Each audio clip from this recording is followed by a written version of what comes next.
Hello everyone, this is Almost Pytes Energy. Welcome to Pytes TED Talk.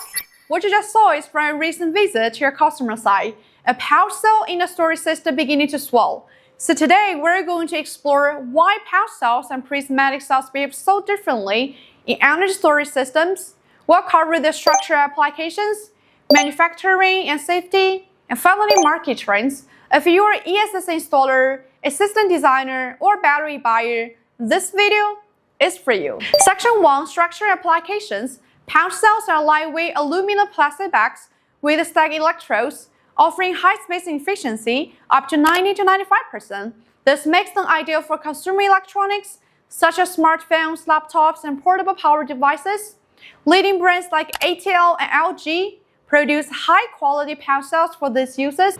In contrast, prismatic cells have a rigid metal shell, slightly heavier and less space efficient. They offer superior structural strength and long-term stability, making them the optimal workhorses for high-capacity applications such as EVs, commercial batteries, and grid-scale energy storage, robust, scalable, and safer for long-term operations. Section 2, Manufacturing Cost and Safety. High-quality pouch cells are tricky to make. The production process is complex and demands extreme precision at every step. From stacking electrodes to perfectly sealing the pouch, any tiny defect, a bad cell, a trace of moisture can cause swelling or gas formation later. Because of that, making a reliable pouch cell at the same quality level is inherently more expensive. If you see a pouch cell priced especially low, that's usually a red flag. Corners might have been cut in materials or quality control. Prismatic cells, on the other hand, benefit from high volume production, lower cost per kilowatt hours, and simpler quality control. They are easier to scale, safer to use, and better suited for long-term ESS applications. If swelling ever occurs in a cell, always contact your supplier or professionals. Never puncture or tamper with the cell yourself. Section 3, Market Trends and Pytes Endorsement.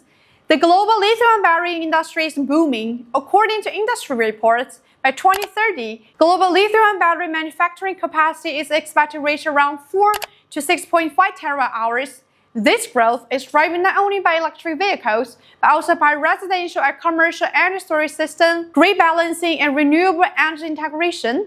In this expansion wave, standardized, modular, and structurally robust prismatic cells give a clear advantage due to their scalability, safety, and cost efficiency. Leading global manufacturers including CATL, BYD, LG, Panasonic are rapidly scaling up prismatic cells production. In early residential storage, particularly small 2 to 5 kilowatt-hour modules strongly rely on pouch cells for their energy density and availability. But as systems grew to 5 to 10 kilowatt-hours and above, prismatic cells became the mainstream choice, offering more options and far greater production capacity than pouch cells. This results in a lower cost per kilowatt-hours, faster iterations, and overall superior performance, confirming that prismatic cells will continue to dominate the ESS market in the coming years. For installers and system designers, this trend ensures reliable supply, scalable capacity, cost efficiency, and long-term operational safety. Pytes has been anticipating this trend many years ago, focusing on prismatic cells, R&D, and module designs.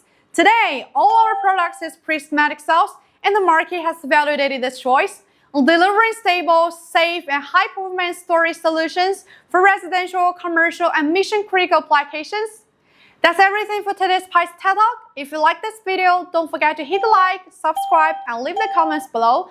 This is Lama with Pytes Energy, and I'll see you in the next video. Bye!